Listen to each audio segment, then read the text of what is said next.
రేవంత్ రెడ్డి మద్యం రేట్లు బాగా భారీగా పెంచేస్తాడు, ఎలా అనిపిస్తుంది? ఇది చాలా బాధాకరం అండి. ఎందుకంటే ఇప్పుడు మొన్ననే ఒక 3 నెలలు కూడా కావడం లేదు, మొన్ననే బీర్ రేట్లు 30 రూపాయల నుండి 20 రూపాయలు 30 రూపాయలు పెంచడం జరిగింది.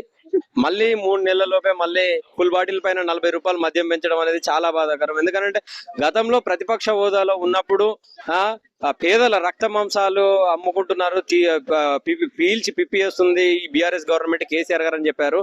ఇప్పుడు చూస్తే సీన్ రివర్స్ అయింది. మళ్ళీ అదే తరహాలో రేవంత్ రెడ్డి గారి పరిపాలన మళ్ళీ ఉంది.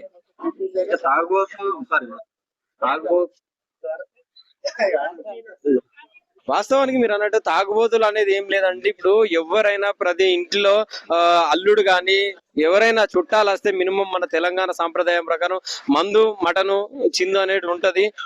అలాంటి మద్యం పైన ఇంత పెద్ద ఎత్తున భారీగా పెంచడం అనేది చాలా బాధాకరం. అయితే ఇది ఒక పరంగా చూసుకుంటే మందు ప్రియులకు బ్యాడ్ న్యూస్ అంటారా?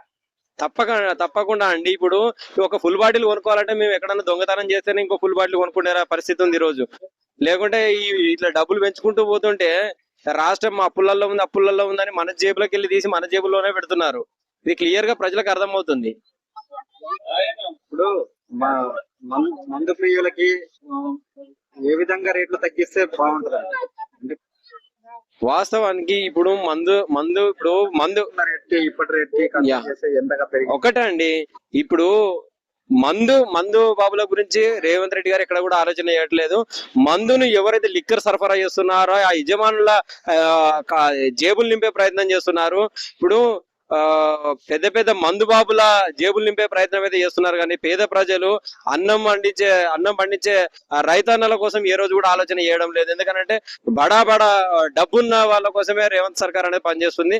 పేదలు వడ్లు పండిస్తున్నారు, ఎక్కడ కూడా మద్దతు ధర లేదు, వర్షాలు పడుతున్నాయి, అకాల వర్షాలు, ఎక్కడ కూడా ఎవరు కూడా స్పందించడం లేదు. కనీసం గిట్టుబాటు ధర ఎక్కడ కూడా ఇప్పటి వరకు కూడా లేదు. అంటే ప్రభుత్వాలు మారుతున్నాయి తప్పించి రైతుల గిట్టుబాటు ధర ఉండడం లేదు. కానీ లిక్కర్ కును అన్ని రకాల బడా బాబులకు మాత్రం అన్ని రకాల మద్దతు ధరలు ఉంటున్నాయి. ఫైనల్ గా ఏం చెప్తారండి మద్యం రేట్లు పెరగడం దానిపైన మీ అభిప్రాయం? రేవంత్ సర్కార్ ఇప్పటికైనా కళ్ళు తెరిచి పేద ప్రజల రక్త మాంసాలు పీల్చడం ఆపేయాలి. ఏదైతే డబ్బున్న బడా బాబులు ఉన్నారో వాళ్ళందరిది ఇన్కమ్ ట్యాక్స్లు కానీ వాళ్ళ పైన రైట్స్ చేయించి ఆ ప్రజాధనాన్ని మళ్ళీ రిటర్న్ తీసుకోవాల్సిన సత్తా దమ్ము మీకుంటే వెంటనే ఇలాంటి ప్రజల దగ్గర జేబులు కొట్టేసే ప్రయత్నం ఆపేయాలి.